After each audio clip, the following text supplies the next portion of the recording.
Hello बच्चों, चलिए आज बात करने वाले हैं आपसे एक्स ग्रुप के प्रैक्टिस सेट के बारे में, जो कि आपका फिजिक्स का। तो चलिएगा, स्वागत है आपका YouTube channel self study academy में। मैं हूं आपका दोस्त बंटी चौधरी। चलिएगा, बात करने वाला हूं आपसे प्रैक्टिस सेट एक्स ग्रुप का फिजिक्स के लिए।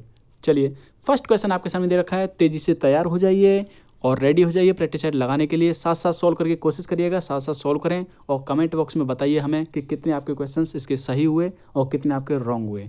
चलिएगा, स्टार्ट करते हैं। क्वेश्चन आपके सामने दे रखा है, आपसे बोल रहा है 32। देखो ये क्या है, ये गलत लिख रखा है यहाँ पे, ये फ़ारेनहाइट होना चाहिए। हाँ मतलब एफ मान लो इसे, ये अलग अलग लिख रखा है। ये पूरा एक ही वर्ड था, इसने अलग अलग लिख रखा है, ये एक ही वर्ड है। क्लियर, इसे एफ बोल सकते हैं, मतलब 32 डिग्री एफ। ठीक है, तो आपसे बोल रहा है ये किसके इक्वल होगा, सेंटीग्रेड में पूछ रहा है आपसे, क्योंकि देख सकते हैं आप ऑप्शन में सभी में क्या है, सी, तो मतलब सेंटीग्रेड में पूछ रहा है। तो आपको ये पता होना चाहिए किसके इक्वल होता है, 0 डिग्री के इक्वल होता है। और आप बोलेंगे भाई कैसे हो गया, चलो प्रूफ करके दिखा देते हैं। आपको प्रूफ करके दिखाते हैं। रिलेशन होता है आपके सामने C/5 इक्वल टू F -32/9। और कैल्विन के बारे में पूछेंगे तो कैल्विन होता है तो कैल्विन C, मतलब जो कैल्विन होता है, कैल्विन को कैसे डिनोट करते हैं तो क्या होता है 273/5। ये हो जाता है कैल्विन की कंडीशन। मतलब आपके सामने तीनों का रिलेशन मैंने आपके सामने लिख दिया है और यहाँ पे कैल्विन से कोई लेना देना नहीं है, तो कैल्विन की कंडीशन को हम क्या करते हैं भी हटा देते हैं। तो हमें सिर्फ इनको लेके काम करना है। तो इनको लेके काम करना है, तो देखो C/5 हो गया इक्वल में। आप जानते हैं फ़ारेनहाइट क्या दे रखा है आपके सामने 32, तो f की जगह 32 पुट किया, 32 - 32/9। और आप जानते हैं 32 में से 32 सब्ट्रैक्ट करेंगे क्या आएगा, 0 आएगा, तो 0/9 आ जाएगा, 0/9, तो 0/9 आ जाएगा इक्वल में। तो यहाँ से c की वैल्यू निकालेंगे तो c की वैल्यू क्या निकल के आती है, तो ये कंडीशन निकल के आएगी C/5 इक्वल टू 0। तो φ की वैल्यू निकालेंगे तो क्या निकल के आएगी 0 डिग्री। तो आप बोल सकते हैं क्या निकल के आया 0 डिग्री। तो उम्मीद करता हूँ क्लियर हो गया होगा। चलिए नेक्स्ट क्वेश्चन आपके सामने दे रखा है, बल्ब में धातु का प्रयोग होता है, मतलब कौन सी धातु का प्रयोग होता है। बहुत ही बेहतरीन क्वेश्चन है। टंगस्टन का यूज होता है भाई। टंगस्टन का यूज क्यों होता है, क्योंकि भाई इसका जो है मेल्टिंग पॉइंट भी ज़्यादा होता है और आपको पता है प्रतिरोध की कंडीशन भी इसमें फॉलो होती है। क्लियर, चलिए नेक्स्ट क्वेश्चन आपके सामने। ऑप्शन आपके सामने यहाँ हो जाता है, इसका एक बार लगा देते हैं। ठीक, कभी कभी होता है कि आवाज़ की कमी होती है, आवाज़ अगर नहीं आ रही हो तो आपको क्लियर पता चल जाए। नेक्स्ट क्वेश्चन आपके सामने दे रखा है। नेक्स्ट आपसे बात कर रहा है, आर्द्र वायु में ध्वनि का वेग शुष्क वायु की अपेक्षा होता है, अधिक होता है, ज़्यादा होता है, कम होता है या बराबर होता है, कोई इफेक्ट नहीं पड़ता। बहुत ही बेहतरीन क्वेश्चन है। बताइए, अगर आर्द्रता बढ़ रही है तो ध्वनि का वेग मतलब आर्द्रता में ज़्यादा होता है या आपके सामने शुष्क वायु मतलब शुष्क वायु होती है उसमें ज़्यादा होता है, किस कंडीशन में ज़्यादा होता है बताइए। बहुत ही अच्छा क्वेश्चन है। तो भाई ज़्यादा होता है, क्या होता है, आर्द्र वायु में ध्वनि का वेग शुष्क वायु की अपेक्षा क्या होता है, ज़्यादा होता है। क्यों होता है, घनत्व बढ़ जाता है भैया। क्योंकि आर्द्रता क्या होता है, नमी की कंडीशन की बात कर रहा है। नमी की कंडीशन में क्या होता है, नमी की कंडीशन आपको पता है ना कि ध्वनि क्या है, ध्वनि ठोस में ज़्यादा चलती है। तो यहाँ आपसे बोल रहा है कि आर्द्र वायु में ध्वनि का जो वेग होता है शुष्क वायु की अपेक्षा अधिक होगा या कम होगा, तो अधिक होगा। क्या होगा, अधिक हो जाएगा। क्लियर, उम्मीद करता हूँ क्लियर हो गया होगा। आपको पता है डेंसिटी पर डिपेंड करता है, क्योंकि ठोस में क्या होती है, ध्वनि की चाल ज़्यादा होती है अपेक्षाकृत वायु की अपेक्षा। तो समझ लीजिए यहीं से, जब ठोस चीज़ होगी उसके अंदर वायु की स्पीड ज़्यादा होती है, तो मतलब जब नमी होगी वायु में तो क्या है, उसका घनत्व ज़्यादा होगा वायु का शुष्क की अपेक्षा। तो उसमें उसमें जो ध्वनि की चाल है क्या होगी, ज़्यादा होगी। चलिएगा नेक्स्ट बात करते हैं। नेक्स्ट क्वेश्चन आपके सामने दे रखा है, आपसे बात कर रहा है कि परमाणु का भार 55 है, परमाणु क्रमांक 25 है। तो बताइए भाई, इनमें से जो है कंडीशन दे रखी नीचे कि प्रोटॉन कितने होंगे, न्यूट्रॉन कितने होंगे, ये आपसे पूछ रहा है। तो भाई सिंपल सी बात है, कोई भी परमाणु मान लो, हमें नहीं पता कौन सा परमाणु है, परमाणु होगा कोई भी, मतलब परमाणु दे रखा है कोई भी। ठीक है, यहाँ आपके सामने दे रखा है इसका 25, तो क्या दे रखा है, परमाणु क्रमांक दे रखा है। Mn का होता है क्या, ये होता है शायद मैग्नीज का होता है, क्या होता है, मैग्नीज का होता है आई थिंक, हाँ मैग्नीज का ही होता है। चलिए, वही क्या है, ये 55 इस तरीके से दे रखा है। आपसे पूछ रहा है, ये नीचे कंडीशन दे रखी है, प्रोटॉन कितने होंगे। भाई आपको पता होगा, क्या है, आपको पता होना चाहिए, 25वें नंबर कौन सा आता है, ये आपके सामने मैग्नीज आपके सामने लिख रखा है हमने। और आपसे बोल रहा है कि परमाणु जो क्रमांक दे रखा है 25 है। परमाणु क्रमांक क्या होता है, परमाणु जो क्रमांक होता है, परमाणु क्रमांक बराबर होता है प्रोटॉन की संख्या के। किसी भी तत्व में प्रोटॉन की संख्या के बराबर क्या होता है, परमाणु क्रमांक होता है। और भाई आपको ये पता होना चाहिए, जितने प्रोटॉन होते हैं उतने क्या होते हैं, इलेक्ट्रॉन होते हैं। क्योंकि भाई किसी भी तत्व को स्टेब्लिश रहना है, मतलब रुका रहना है, तो कैसे रहेगा रुका हुआ, ये भाई एक ही तरीके से रुका रह सकता है। जितने पॉजिटिव होंगे उसके अंदर उतने नेगेटिव होंगे, जितने प्रोटॉन होंगे उसमें उतने ही इलेक्ट्रॉन होंगे। इलेक्ट्रॉनों को बनाए रखने के लिए, रोके रखने के लिए क्या होता है, उसमें जितने प्रोटॉन होंगे उतने इलेक्ट्रॉन होते हैं, तभी तो उदासीन रहेगा। उदासीन नहीं रहेगा अगर इसमें से एक भी कम बढ़ती हो गया, मतलब अगर प्लस ज़्यादा हो गया माइनस कम हो गया तो उदासीन नहीं रहेगा। क्लियर।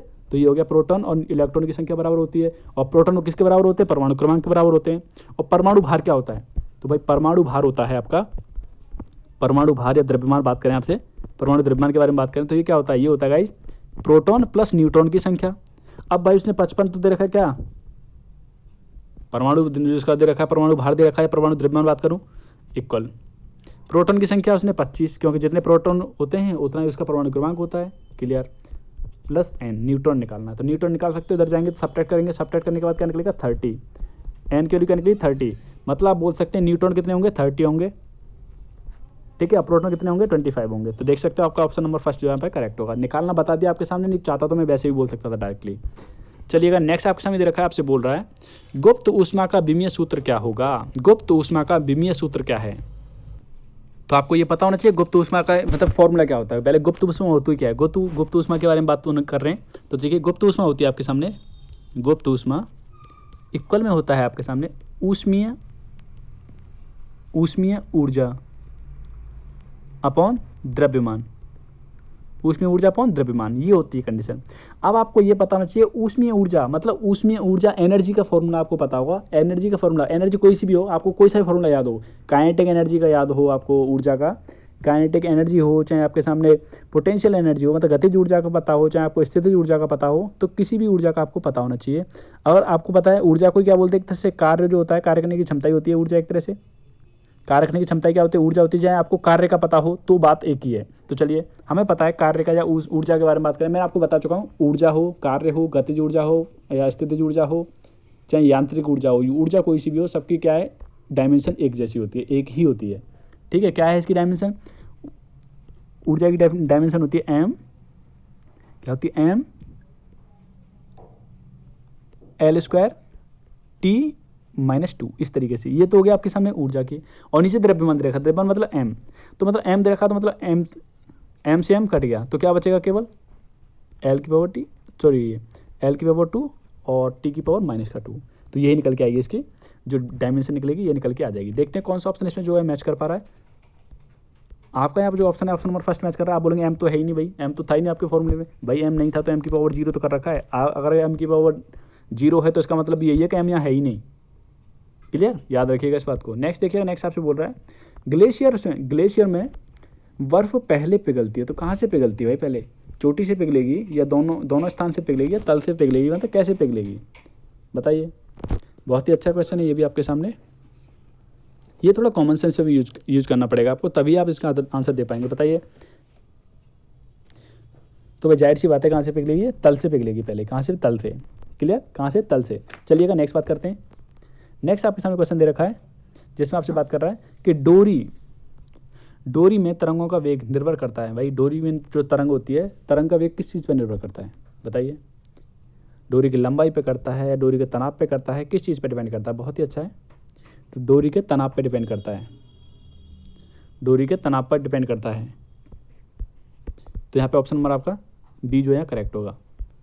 नेक्स्ट क्वेश्चन आपके सामने दे रखा है, आपसे बोल रहा है पानी के अंदर, देखिए पानी के अंदर पानी का बुलबुला चमकता है, यह प्रक्रिया के कारण होता है, मतलब कौन सी प्रक्रिया के कारण होता है, ऐसा क्यों होता है कि वो चमकता है बताइए। आपने पढ़ा होगा टोटल इंटरनल रिफ्लेक्शन, जिसे हम बोलते हैं पूर्ण आंतरिक परावर्तन। क्लियर, इसके कारण ही क्या होता है, बुलबुला चमकता है। नेक्स्ट आपसे बोल रहा है प्राथमिक रंग कौन से होते हैं, प्राथमिक रंग कौन से होते हैं। आपने पढ़ा हुआ, जो आपने जब हम लाइट के चैप्टर को पढ़ते हैं, लाइट में पढ़ते हैं, लाइट में आपने जैसे कोई श्वेत प्रकाश किरण होती है जिसका स्पेक्ट्रम आपने पढ़ा होगा, उसके अंदर पूछ रहा है कि प्राथमिक रंग कौन कौन से होते हैं। बताइए प्राथमिक रंग कौन से होते हैं। तो गाइस यहाँ पे होगा आपका लाल, नीला और पीला। ऑप्शन नंबर फर्स्ट आपका करेक्ट होगा। नेक्स्ट क्वेश्चन आपसे हम बोल रहा है कि पृथ्वी के चुंबकीय क्षेत्र एवं पृथ्वी के भूगोलिक अक्ष के बीच कोण कितने डिग्री का है। बताइए भाई कितने डिग्री का कोण है, कितने डिग्री का एंगल है। भाई इतना नहीं पता तो आपको फिर बहुत मेहनत करने की ज़रूरत है। बताइए। तो भाई मुझे पता है, आप जाएंगे ऐसे और एग्जामिनर जाएगा ऐसे। इसका ऑप्शन होगा, ऑप्शन नंबर डी जो है करेक्ट होगा। तो ये आपसे पूछा, ये आपसे ये नहीं पूछा पृथ्वी कितने एंगल पर झुकी हुई है, मतलब कितनी झुकी हुई है, उसने ये नहीं पूछा। आपसे पूछा है चुंबकीय क्षेत्र, पृथ्वी के चुंबकीय क्षेत्र एवं पृथ्वी के भौगोलिक अक्ष के बीच की कोण पूछ रहा है। तो क्या होगा, ऑप्शन नंबर, याद रखिएगा ऑप्शन नंबर डी जो है यहाँ पे 19.5 होता है। क्लियर। नेक्स्ट देखिएगा, नेक्स्ट आपसे पूछ रहा है प्रकाश की प्रकृति है, प्रकाश की कैसी प्रकृति है भाई, किस प्रकार की प्रकृति है, तरंग के रूप में है या कणीय रूप में है या दोनों रूप में है या किस तरीके के रूप में। भाई अलग अलग साइंटिस्ट आए थे, सबने अलग अपना अपनी थ्योरी दी थी। आपने किसी ने कहा था कि बंडलों के रूप में है, किसी ने बोला था कि तरंगों के रूप में है, किसी ने बोला कणों के रूप में है। तो बताइए भाई कौन सा ऑप्शन इसमें करेक्ट होगा। तो जाहिर सी बात है भाई, अब दोनों थ्योरी दे रखी है, ये वाली थ्योरी, तो आपके दोनों ऑप्शन करेक्ट होंगे। नेक्स्ट चलेगा, नेक्स्ट आपसे बोल रहा है, यहाँ पे आपसे बोल रहा है दो चुंबकीय ध्रुवों के मध्य, देखिएगा, दो चुंबकीय ध्रुवों के मध्य फासले तथा शक्ति को दोगुना कर दिया जाए तो इसके माध्य बल पर क्या प्रभाव पड़ेगा, इसके माध्य बल पर क्या प्रभाव पड़ेगा। बहुत ही अच्छा है, थोड़ा लैंग्वेज में उलझा देगा तुम्हें। आपसे पूछ रहा है इसके माध्य बल पर क्या प्रभाव पड़ेगा, बताइए। वो क्या होगा, 1/4 हो जाएगा। अब ऐसा क्यों होता है, देखिएगा। तो चलिए भाई कैसे निकालेंगे। उसने बोला था कि दो ध्रुवों के बीच की फासले को क्या कर दिया, बड़ा, फासले और शक्ति को दोगुना कर रहा है। क्या कर रहा है, शक्ति को और फासले को दोगुना कर रहा है। तो आपको ये पता होना चाहिए कि उसने पूछा है बल पे क्या प्रभाव पड़ेगा। तो भाई आपको पता होना चाहिए बल इक्वल टू क्या होता है इसमें, बल इक्वल टू होता है के m1 m2 upon T square. ठीक है। अब शक्ति को उसने क्या किया, शक्ति को दोगुना कर दिया है। तो चलो भाई शक्ति को दोगुना कर दो, यहाँ पे 2 पुट करेंगे, मतलब यहाँ 2m तो क्या जाएगा 4k m1 m2, मतलब इसको दोगुना कर दिया और इसको भी दोगुना कर दिया, और डिस्टेंस को भी क्या कर रहा है, दोगुना कर रहा। तो नीचे क्या दे रखा है, डी स्क्वायर। तो डी स्क्वायर दे रखा है, मतलब 2d का स्क्वायर करेंगे तो क्या आएगा, 4d स्क्वायर आएगा। तो 4 से 4 कट गया, तो क्या बचा, यही आया निकल के। मतलब ये फॉर्मूला होता है, और जब हमने निकाला तो यही निकल के आ रहा है। मतलब फॉर्मूला आप समझ पा रहे हैं, फॉर्मूला क्या है, ये एफ इक्वल टू के m1 m2 upon D square है। अब उसने बोला भाई शक्ति को दोगुना करना, तो m1 की जगह m2 पुट करेंगे, ये पुट कर दिया 2m1, m2 की जगह 2m2 पुट करेंगे, क्योंकि उसने क्या कर दिया, शक्ति को बढ़ा दिया है। अब डिस्टेंस को भी क्या किया उसने, डिस्टेंस को भी ट्वाइस किया है, बढ़ाया है। तो क्या निकलेगा, एफ इक्वल टू के 2m1 लिखेंगे यहाँ पे इंटू 2m2 लिखेंगे अपॉन में, जब पुट करूँगा 2d तो क्या आएगा 4d स्क्वायर आएगा, तो ये कट जाएगा, तो क्या निकल के आएगा, मतलब एफ के इक्वल आ जाएगा। मतलब ऐसी ये कंडीशन कब बन रही है, ये कंडीशन जब बन रही है तो क्या हो रहा है, इससे हमें फाइंड हो क्या आ रहा है कि यहाँ पे कोई भी प्रभाव नहीं पड़ेगा, कोई भी चेंज नहीं होगा, अपरिवर्तित रहेगा। ठीक है, क्या निकल के आ रहा है कि अपरिवर्तित रहेगा भैया, कोई प्रभाव नहीं पड़ने वाला, कोई चेंज नहीं होगा। लेकिन दूसरी कंडीशन देखें, उसने बोला है कि उसके मध्य फासले, ठीक है, फासला। अब फासले के बारे में और जी क्या, दोनों के बारे में बात कर रहा है कि फासला और शक्ति को दोगुना कर रहा है, दोनों को दोगुना कर रहा है। लेकिन यहाँ पे जो आंसर मैं आपसे बोल रहा हूँ 1/4 जो दे रखा है, वो आंसर किस हिसाब से दिया है, उसने दिया है एफ इक्वल टू के m1 m2 upon D square, ये फॉर्मूला होता है। क्लियर। लेकिन उसने क्या कर लिया, यहाँ पे उसने सीधा फासले को दोगुना कर दिया है। सिर्फ फासले को दोगुना करेंगे तो क्या आएगा, ये तो ऊपर यही रहेगा m1 m2 और नीचे क्या आ जाएगा 4d स्क्वायर हो जाएगा। तो यहाँ से निकालेंगे, क्या निकल के आएगा, एक तरह से 1/4 हो जाएगा, ये तो निकल के आ रहा है। लेकिन यहाँ पे ऐसा नहीं है गाइस, यहाँ पे ये होगा अपरिवर्तित रहेगा, कोई भी चेंज नहीं होगा। ऑप्शन नंबर डी आपका यहाँ पे करेक्ट होगा, आपके सामने सॉल्व करके दिखा दिया है। क्लियर। चलिएगा, नेक्स्ट आपसे पूछ रहा है चुंबकीय क्षेत्र को मापने का मात्रक क्या होता है। चुंबकीय क्षेत्र को मापने का क्या मात्रक है भाई, कौन सा मात्रक होता है, तो इसे बोलते हैं गॉस मीटर। किस में नापते हैं, गॉस मीटर में। नेक्स्ट देखिएगा, नेक्स्ट आपसे बोल रहा है वर्णांधता को किस प्रकार के लेंस से दूर किया जा सकता है। तो आप समझते हैं वर्णांधता क्या होती, क्या है, ये कंडीशन होती क्या है, ये कंडीशन होती है गाइस, मतलब जो आपने देखा कलर विजन होता है, आंखों में कलर विजन होता है, जो आंखों में कलर विजन होता है उसके बारे में बात करें, तो उसे किसी भी लेंस के द्वारा दूर नहीं किया जा सकता भाई। ठीक है। नेक्स्ट चलिए, नेक्स्ट क्वेश्चन आपके सामने देखा, आपसे बोल रहा है 100 डिग्री टेम्परेचर पर जल को, देखो 100 डिग्री सेंटीग्रेड पर जल से जलने पर, और मतलब आपसे बोल रहा है सीधा सीधा सिंपल, ये समझिए, ये लैंग्वेज थोड़ी ऐसी बोल रहा है, आपसे बोल रहा है मतलब 100 डिग्री टेम्परेचर पर पानी को भी गर्म कर रहा है, और 100 डिग्री टेम्परेचर पर क्या है, भाप है। तो किससे मतलब क्या प्रभाव पड़ेगा, मतलब कौन सा ज़्यादा खतरनाक है, तो क्या है, भाप से जलना ज़्यादा खतरनाक होगा, भाप से जलना अधिक खतरनाक है। ऑप्शन नंबर ए आपका करेक्ट होगा। क्यों होगा भाई, भाप के अंदर क्या होता है, भाप के अंदर जो गुप्त ऊष्मा वो छुपी रहती है, उसकी वजह से क्या, उसके अंदर बहुत ज़्यादा गुप्त ऊष्मा होती है, तो उसकी वजह से क्या होता है, गर्म जल की अपेक्षा भाप से ज़्यादा जलता है आदमी। क्लियर। चलिएगा, नेक्स्ट आपसे बात करेंगे, नेक्स्ट आपके सामने क्वेश्चन दे रखा है, आपसे बोल रहा है 3 समान प्रतिरोधों को चित्र में दे रखा है भाई, आपसे पूछ रहा है ए और बी के बीच में तुल्य प्रतिरोध क्या होगा। बहुत ही बेहतरीन क्वेश्चन है भाई, इसे कर जाओगे समझ लो, आप कर दोगे आराम से, क्वेश्चन कर पाओगे। बहुत ही अच्छा क्वेश्चन है, लाजवाब क्वेश्चन बोलेंगे हम इसे। चलिए बताइए, आपके सामने चित्र बना रखा है, ये बना हुआ फिगर। आपसे पूछ रहा है कि तीनों प्रतिरोध क्या समान है, तो भाई ये आर आर आर। अब आपसे पूछ रहा है ए और बी के बीच में प्रतिरोध क्या होगा, तुल्य प्रतिरोध क्या होगा। आप सीधा ये ना कर देना भाई कि इन तीनों को जोड़ दें कि बोलेंगे समांतर श्रेणी, सॉरी क्या बोलते हैं, श्रेणी समान, क्या बोलते हैं, श्रेणी क्रम में है। श्रेणी क्रम में है तो आप कहीं सीधा जोड़ देंगे कि R1 R plus R2 plus R3 ऐसे करते हैं, तो इन तीनों को जोड़ दें 3R आ जाएगा, लेकिन 3R नहीं आएगा, ऑप्शन है ही नहीं आपके पास ऑप्शन, तो 3R कहीं आप सोचें कि गलत ऑप्शन दे रखा है, ऑप्शन सभी सही हैं। चलिए बताइए, तो यहाँ पे तो ये आपको लग रहा होगा बच्चों कि ये क्या है, एक श्रेणी क्रम में है, लेकिन श्रेणी क्रम में नहीं है, ये क्या समांतर क्रम में है। इसका फिगर थोड़ा चेंज करते हैं इसको, मतलब फिगर यही है, इसको हम दूसरी तरह से ड्रॉ करके दिखाएंगे आपके सामने। देखिए कैसे, यहाँ कलर थोड़ा चेंज कर लेते हैं, ग्रीन ले लेते हैं जिससे आपको स्पष्ट दिख जाए। जैसे यहाँ पे ए है, क्लियर, यहाँ पे ए है और ये इस तरीके से है, ठीक है, इस तरीके से दे रखा है ये, और यहाँ पे आपके सामने दे दिया ये यहाँ पे है, और एक प्रतिरोध आपका लग रखा है यहाँ पे, समझिएगा। एक तो प्रतिरोध लग रखा है यहाँ पे आपके सामने, यहाँ लगा देते हैं हम थोड़ा, यहाँ से यूँ ये लगा हुआ है, ठीक है, बेंड कर दिया हमने तार को। समझिएगा यहाँ पे आपके सामने डी पॉइंट हो गया, जैसे ये पॉइंट है ना, डी पॉइंट, ये यहाँ से निकला था, वो कहाँ पे मिल रहा है, यहाँ पे एक प्रतिरोध आ रहा है, दोनों के बीच में, किसके बीच में आ रहा है, सी और डी के बीच में। तो देखो सी ये रहा, डी के बीच में, सी और डी के बीच में लगा दिया एक हमने, सी और डी के बीच में, ठीक है, समझना एक पॉइंट को, तभी मैं आपके सामने दिखा रहा हूँ। सी और डी को हमने मिला दिया, ठीक है, तो देखो सी ये रहा, डी ये रहा, क्लियर। ए से स्टार्ट था, तो ए से स्टार्ट था, ये रहा, ये तार कहाँ है, ये वाला तार ये है, ये वाला, क्लियर, ठीक है। बाकी का आप देख सकते हैं, ये सी तक गया, तो भाई ये हमने लगा दिया प्रतिरोध, ये सी तक आ रहा है, मतलब इस तरीके से थोड़ा ये देख सकते हैं। यहाँ पे यहाँ ए है, ये हमने तार ऐसे लगाया, यूँ कर लिया, तो ये कौन सा है, ये वाला ये है, यहाँ आ गया सी पॉइंट। अब यहाँ से एक दूसरा कट गया, यहाँ से एक दूसरा कट गया, यहाँ पे क्या है, प्रतिरोध है जो कि कहाँ मिल रहा है, सी पर मिल रहा है, और यहाँ क्या है, डी आपके सामने। तो समझिएगा, चित्र से समझ जाएंगे, जब आप चित्र देखेंगे समझ जाएंगे यहाँ पे, ठीक है, क्यों थोड़ा गौर करना पड़ेगा आपको।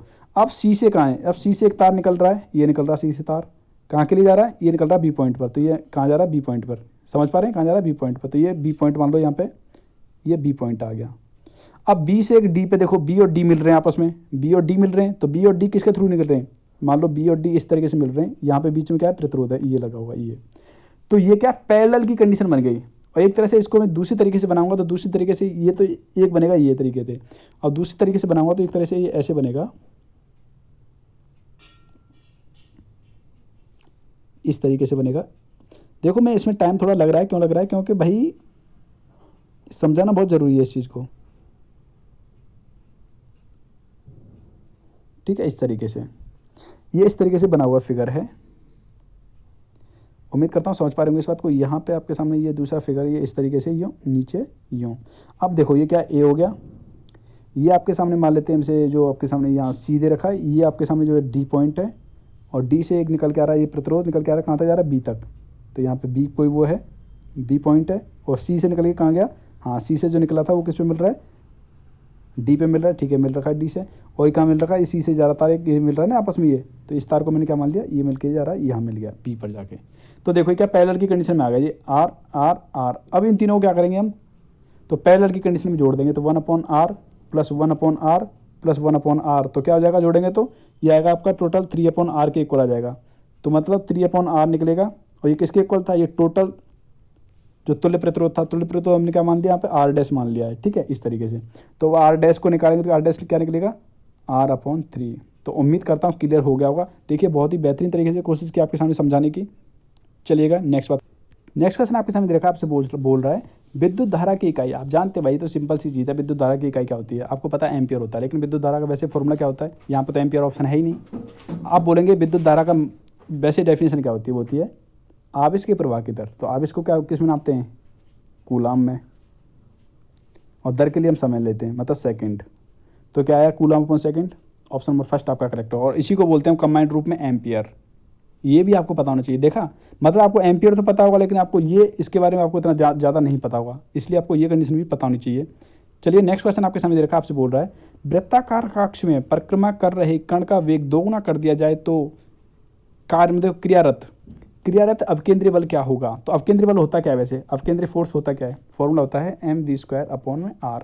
तो चलिए भैया बता दीजिए। अब वेग को दोगुना कर रहा हूँ मैं, वेग को दोगुना करूँगा तो आप समझ सकते हैं, v की जगह 2v रखूँगा तो क्या होगा, इसका स्क्वायर करूँगा तो ये निकल के आएगा 4mv²/r। तो ये क्या है, ये f के इक्वल है, तो 4 मतलब अगर आपने वेग को दोगुना कर दिया तो बल क्या है, 4 गुना हो जाएगा। तो क्या हो जाएगा, बल 4 गुना हो जाएगा। ऑप्शन नंबर सी आपका करेक्ट होगा। नेक्स्ट चलिएगा, नेक्स्ट आपसे बोल रहा है, बहुत ही अच्छा क्वेश्चन है, देखिए समझने के लिए।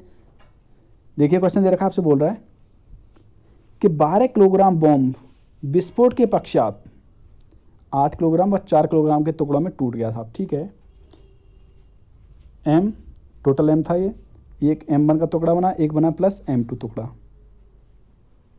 सम्यक संरक्षण का फॉर्मूला आपने पढ़ा होगा, आपने मतलब थर्ड लॉ पढ़ा होगा ना, न्यूटन का जो आप थर्ड लॉ दे रखा था, उसने क्या बोला था। ठीक है, तो उसी कंडीशन के अनुसार करेंगे हम। ठीक है, ये हो जाता है। अब आपसे बोल रहा है भाई कि उसने सीधा सीधा बोला है कि भाई 8 किलोग्राम का टुकड़ा क्या है, 6 मीटर पर सेकंड के वेग से जा रहा था। ठीक है, 6 मीटर, ये मान लिया v1, ये मान लिया v2, और इस पर तो भाई वेग ये मान लिया v। इस तरीके से आपको ये पता है कंडीशन, आपको ये कंडीशन अच्छी तरह से पता है। तो देखिएगा, अब यहाँ पे आप लगा सकते हैं कोई सा भी आपके सामने mv वाला, आपने देखा ना 1/2 mv² वाला फॉर्मूला, या फिर सिंपली बात करें आपसे, यहाँ पे mv वाला फॉर्मूला लगाने की जरूरत नहीं है। आप ये कंडीशन आपने पढ़ा है ना, ये सम्यक संरक्षण वाला नियम, तो यही है। आप देख लीजिए, बम विस्फोट से पहले क्या था, स्थिर अवस्था में था, मतलब ठहरा हुआ था, स्टॉप अवस्था में था। तो क्या हो जाएगा, वेग 0 होगा, तो वेग 0 होगा तो क्या होगा, ये पूरा 0। तो मतलब m1 आपके सामने क्या दे रखा है उसने, 8, और v1 क्या दे रखा है भैया, 6, प्लस m2 क्या दे रखा है उसने भाई, अब हमें पता है एक टुकड़ा 8 किलो का, तो दूसरा कितने का, 4 किलो का है। और v2 क्या दे रखा है, ये तो हमें ज्ञात करना है, और किसके इक्वल है, ये 0 के इक्वल है। अब यहाँ से निकाल सकते हो आराम से, अब यहाँ से निकाल सकते हो आराम से। और जैसे इसे आप डिवाइड करेंगे तो क्या निकल के आ रहा है, देखिएगा क्या निकल के आएगा, -12 निकल के आएगा। आप निकाल सकते हैं v2 की वैल्यू, आराम से निकाल देंगे तो -12 निकल के आएगा, -12। ऑप्शन नंबर सी आपका करेक्ट होगा। तो उम्मीद करते हैं समझ पा रहे होंगे इस बात को। नेक्स्ट चलिएगा, नेक्स्ट लास्ट क्वेश्चन आपके सामने, कि एक दिए हुए द्रव्यमान का वेग 4 गुना कर दिया जाए, तो आपसे पूछ रहा है भाई कि इसकी गतिज ऊर्जा पर क्या प्रभाव पड़ेगा। तो बताइए भाई क्या प्रभाव पड़ेगा। आपको पता है भाई कि काइनेटिक एनर्जी इक्वल टू क्या होता है, 1/2 mv²। क्लियर, ये आपको पता है। अब उसने बोला है वेग को 4 गुना किया है, तो वेग को 4 गुना कर दो भाई, मतलब v की जगह कर देंगे 4v पुट करेंगे। चलिए वो करते हैं, 1/2 m, v की जगह कर दिया 4 गुना कर दिया भाई, ये कर दिया। पहले क्या था हमारे पास, पहले था 1/2 mv² था पहले, जब वेग बढ़ाया नहीं था। लेकिन अब वेग को हमने क्या कर दिया, 4 गुना कर दिया, तो क्या निकल के आया यहाँ से mv। अब 4 का स्क्वायर क्या होता है, 16, तो 16 को हमने आगे रख लिया मल्टीप्लाई में, और क्या हुआ mv²। तो देखो ये क्या है, ये पहले के बराबर है। तो मतलब अगर आपने वेग को 4 गुना कर दिया तो काइनेटिक एनर्जी आपकी 16 गुनी हो जाएगी। क्या हो जाएगी, 16 गुनी हो जाएगी। क्लियर, उम्मीद करता हूँ समझ पा रहे होंगे। अगर आपको कोई भी डाउट रहता है, कोई भी समस्या रहती है, तो आप हमें कमेंट करके बताइए, कोशिश करेंगे आपके सामने, मतलब कोई भी आपका टॉपिक, जैसे फिजिक्स का टॉपिक है या मैथमेटिक्स का टॉपिक है, आपको चाहते हो उसे डिस्कस करके क्लियर कर दें पूरा, तो कमेंट करके बताइए, क्लियर कर दिया जाएगा। चलिएगा, मिलते हैं आपसे नेक्स्ट वीडियो में। वीडियो आपसे विदा, बने रहिए हमारे साथ, चैनल को कर लीजिए सब्सक्राइब और बेल आइकन को जरूर क्लिक कर लेना, जिससे नोटिफिकेशन मिलेगा आपको सबसे पहले। Thank you so much.